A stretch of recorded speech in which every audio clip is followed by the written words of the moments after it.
Yo, what up guys, I'm Sammy and welcome back to the Soul Drop. And did you know that D'Angelo Russell actually has a signature shoe? Kind of, right? So he signed with Way of Wade and this is kind of like his shoe. And also, if you guys didn't know, he actually had shoes before this with Way of Wade. So the first one was this one, and they called this shoe the D-Low Ice, right?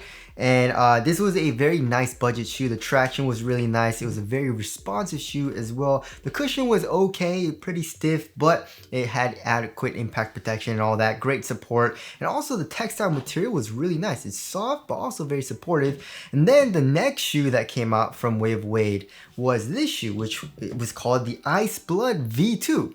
Right, the Ice Blood V2, and it's literally the same exact shoe, right? The outsole is pretty much identical. The cushion is also pretty much identical. The upper is what changed, and it changed into this like nylon type of material, right? It's still like a textile though, but this was also a very nice performer. Same thing pretty much, right? But then this shoe came out. This is the Wade Ice Blood 2. Ice Blood V2, Wade Ice Blood 2. So the naming is kind of actually very confusing, but yeah, this shoe retails for $120, which is pretty dang cheap. And the cheapest shoe, which is the Wade Flash, is $100, which the Wade Flash is an amazing shoe. And then we have, of course, like the Fission 9 and also the Shadow 5 and the Shadow 5 V2, which is $120. But also the All City 12, kind of like the summer versions with really good cushion, is on sale from $150 to $130, which is actually, I feel like it's a really good price. So this is one of their like cheaper models, right? So if you guys do want to cop it, try to leave an affiliate link in the description box. And if you do choose to get the shoe, it does help me out if you do buy it from the affiliate link in the description box. And as always, thank you guys so much for all the support. But yeah, D'Angelo Russell was wearing a lot of Way of Wade shoes last season, right? So like the All City 12, I believe he was wearing a lot. The actual WoW 10 and WoW 11 too. Anyways, let's get it started off with the Traxione. So the traction pattern is pretty interesting. They're using a variety of traction patterns. So here in the forefoot, we have like a forefoot pod with this very like a distinct pattern. We have some circles kind of like connecting into this like, it kind of looks like a single-celled organism, like an amoeba kind of a little bit to me, you know? But we have that, and then around that we have kind of like just like a straight line, right? And then here it meets in the middle of the outsole a little bit with the Way of Wade logo and kind of like goes in opposite directions, you know, kind of like the 808 Ultra. And then we have a different pattern right here as well. So yeah, how is the traction? I actually played in the shoe once and it feels really nice, right? So when I first got it, you know, it seemed to have a very nice bite on my wood floors, and then I played in it and it actually has a really hard stop, which surprised me. And also another thing about this shoe is that it doesn't squeak that much, right? It squeaks a little bit, you know, sometimes, but right now it's not that squeaky. It's actually quite silent. Of course, that has nothing to do with performance. But yeah, if you do want a loud squeak, which I feel like a lot of hoopers, you know, do like, this shoe doesn't have that much of a squeak right now.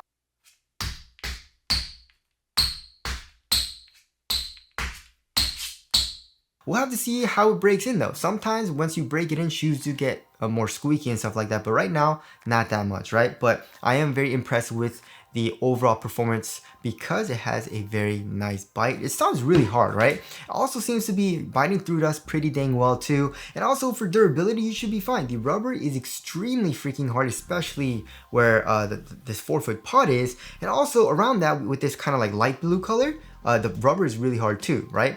So for outdoor use, you should be fine. Also, another thing that they added, which I really like, is an outsole curvature, right? So if you guys see, there is a little bit of like a rounded shape, not only here, right, where the ball of your foot is, but also on the lateral side, just a tiny bit. It kind of reminds me of the Kyrie fly traps. You guys remember the fly traps? I believe it was like Fly Trap 2 that did it. But it was just a really nice kind of rounded shape, and it gives you this motion a little bit. So if you're doing a lot of like crossovers, lots of lateral movements, that just, it feels nice, you know what I mean? As opposed to something a lot more flat shaped. Just in my personal opinion, so we have that. Also, obviously the rubber comes up here too, so you get better grip when you're like on the sides a little bit more.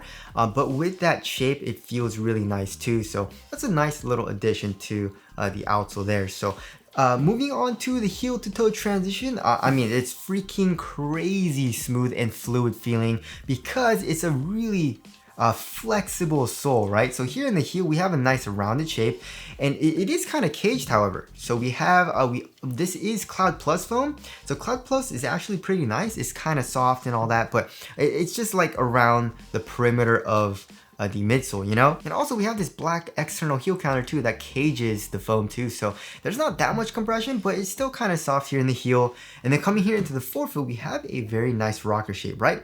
But not only that, we have look at this.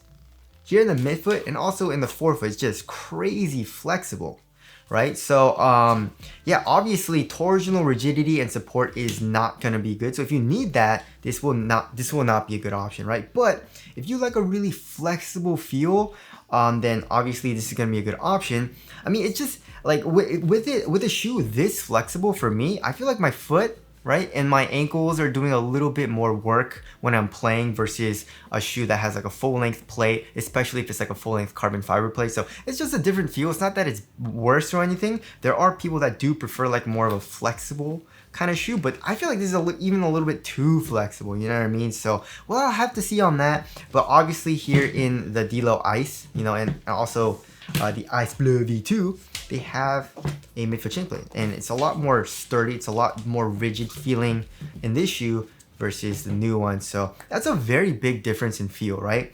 And now moving on to the cushioning setup. So the cushioning setup feels pretty nice, and there are some pretty interesting elements to the cushioning setup too. So here in the heel, like I said, they are using Cloud Plus foam, and there is a little bit of compression, which does feel kind of nice. Also, we have a 75% boom. It literally says it right here, boom 75%, right? So we have the boom exposed here in the midfoot on the lateral and also on the medial side right here. Right, you can see the boom there, but I'm guessing the boom starts from the heel and goes 75. I don't think it starts from the forefoot. And also, if you look at kind of like the tech specs on their website, it seems to kind of like start in the heel and kind of stop here in the forefoot. You know, if you look at the kind of like the breakdown of the shoe. But either way, the court feels really good, right? So it's actually better than this. It feels lower to the ground, so you feel really low to the ground, which is nice, you know what I mean? I like good court feel. It has nice compression here. And also, if you look at the actual insole, there is no insole. They're combining the insole and midsole, it says in their tech specs, to reduce weight. And this shoe is extremely light, which we'll get into. But yeah, it kind of reminds you of the Speedform. You guys remember the Curry 2s? Where because of the upper, they didn't have kind of like an insole. It was just like this like felt type of material that was stitched to the actual cushion. That's what it kind of reminds me of, right? We have some Chinese lettering here in the heel, but yeah, when you feel it with your heel, it's really soft, right? And I'm guessing that's the boom obviously in the heel. And when you come here into the forefoot, obviously it is a little bit or a good amount thinner, but it's still kind of soft, right? And also here in the midfoot as well. But yeah, it has pretty good step and comfort. But one thing that I noticed is that impact protection wasn't really good. You know what I mean? Because first of all, like I said, the foam is really thin. So from that, you're not gonna have a lot of cushion, obviously. And then with the really soft boom right underneath the foot, that kind of bottoms out the cushion when I was doing kind of like impacts, especially on heel strikes. And it was kind of hitting the floor, and it wasn't the best for impact protection. So there are some downsides, but I feel like for guards, if you want good court feel and really good step and comfort, this is a nice option. But impact protection doesn't feel like the best right now, right? So there's the cushioning setup there. Moving on to the upper. So yeah, the upper is just not it. And it kind of reminds you of older, kind of like early 2010s type of Chinese materials, you know what I mean? Where they were using this kind of like a lot of fuse, but with a it just doesn't feel good. You know what I mean? It just feels cheap to me, and the quality definitely doesn't seem good either. I mean, it is a cheaper shoe. It's 120 bucks, and for Way of Wade, that's like one of their cheaper shoes. But I feel like, you know, they were giving us really nice materials. You know what I mean? Like with the Delo Ice, we had this very nice textile. The Ice Blood V2, same thing, but it's like a nylon. You know, it's still thin and like soft, but really supportive too. You know, and it doesn't feel that cheap. You know what I mean? But with the new one, the Wade Ice Blood 2, it just feels really cheap. And also with the parts in the material where there's no kind of like backing, you know, there's no glue, it feels like it'll rip and not have very good durability in those spots in these like open areas. So just be careful with that. We also have these lines here, And that is also 3M material, but yeah, it is thin though, and it comforts your foot somewhat well. There is a little bit of pinching because where the thicker kind of fuse parts are, or like stiffer fuse, it kind of pinches right over here. So it's not even like that it's thin and comfortable, you know what I mean? So that kind of sucks, but there is really good airflow to this material, right? Here in the toe box, here on the lateral side, and also on the medial side, which kind of looks like shark gills a little bit. We also have the yin yang symbol here, but yeah, it feels okay on foot, but not great, and it's really cheap feeling, you know? And then for the tongue, we have very minimal padding. It's also a half booty construction tongue, giving you a better overall one-to-one fit. And also, it is an asymmetrical lacing system, which kind of reminds me of, you guys remember, I think it was a Hyperlive, right? The Nike Hyperlive it was, the James Harden shoe with the drop-in midsole. That's what it kind of reminds you of with this asymmetrical lacing system. But also, we have these kind of like individual straps on some of these eyelets right here on the lateral side, which it does come down into the material for better support, but I feel like it doesn't really do anything, right? And also here in the ankle area, we have pretty minimal padding, right? On the sides, literally no padding. And then here in the back of the heel where your Achilles is, it does get a little bit thicker, but one thing that I really didn't like, and it did make me bleed, even on my first wear test, is that this part kind of comes up on the Achilles a little bit, right? And it kind of goes in too. So when I was obviously just walking, this part would dig into my Achilles, like the skin, and it would just rub a good amount and started bleeding a little bit. So that did not feel good. I didn't really like that all too much, right? So yeah, the upper is definitely a little bit of a disappointment. It definitely feels cheap. And for the price, I mean, okay, so the Wade Flash is $100, right? But it's using full length Cloud Plus, right?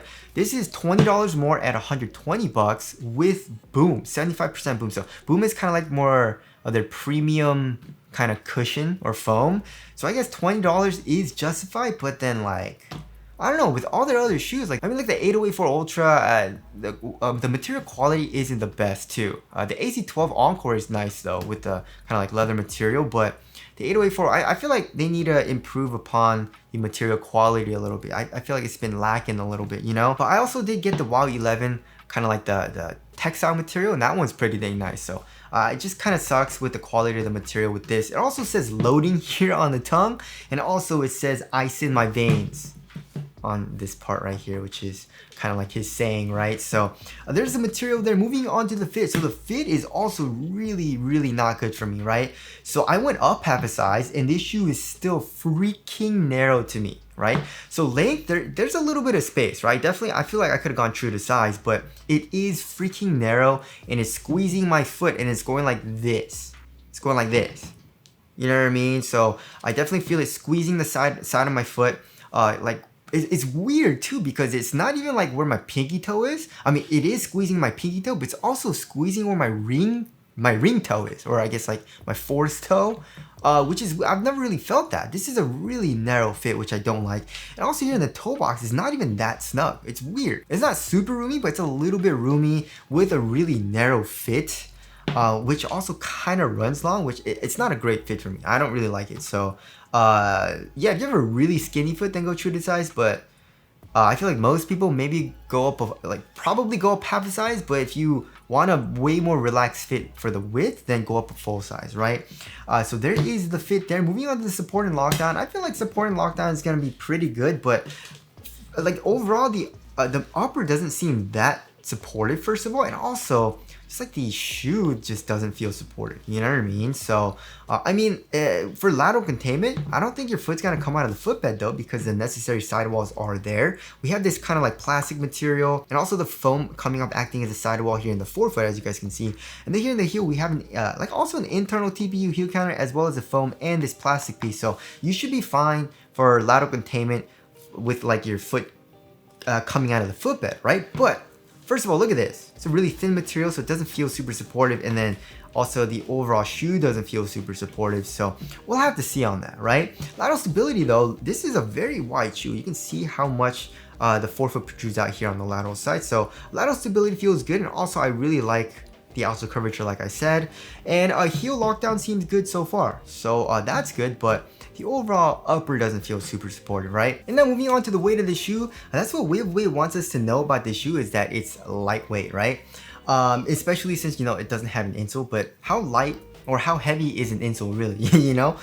So let's check the weight. I mean, it's probably gonna be, yeah, it's extremely light. It's 10.4 ounces. Let's check the other shoe.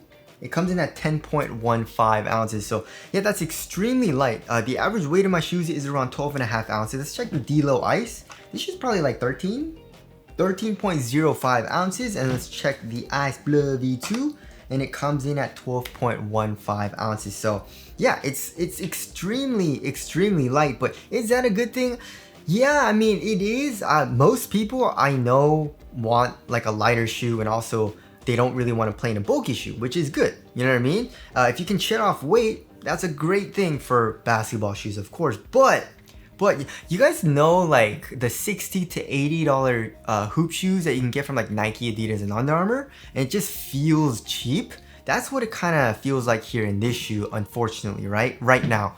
And I feel like, you know, they added the 75% kind of boom and kind of like said, oh, that's nice. Boom is nice, so that makes sense. But they added that, and then they kind of jacked up the price a little bit. And I definitely feel like this shoe should be like $100. You know what I mean? Especially like, it just doesn't feel good for the upper to me, you know? And also with the lack of like a midfoot chain plate, you know, which of course, like not a huge deal, but it just makes the overall shoe feel so much cheaper as opposed to something a little bit more sturdy, a little bit more supportive, you know what I mean? Especially comparing it to shoes, like I've been playing like the WoW 11, and that shoe has a full-length carbon fiber plate, which just feels so much better, right? Like with this, I just feel like I'm using a little bit more of my foot, and my arch hurts a little bit more with these types of shoes too. So yeah, I mean, obviously it's all on preference. If you want like a smoother, really kind of like flimsy feeling shoe, then that's good, but I feel like for most people it's probably not gonna be the best, you know what I mean? And just because it's lighter doesn't mean it's always better, you know? Usually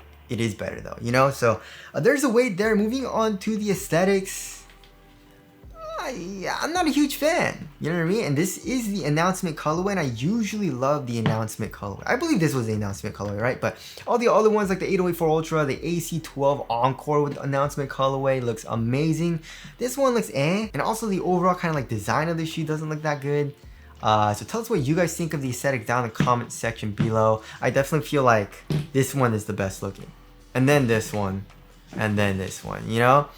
So anyways, wrapping things up, yeah, for $120, I'm a little bit disappointed in this shoe, you know? Like I keep saying, it feels cheap. Upper feels kind of cheap. The cushion is feeling pretty nice, but again, like the impact protection wasn't great. The traction is the only saving grace right now. It's feeling really good. I also really like the outsole curvature.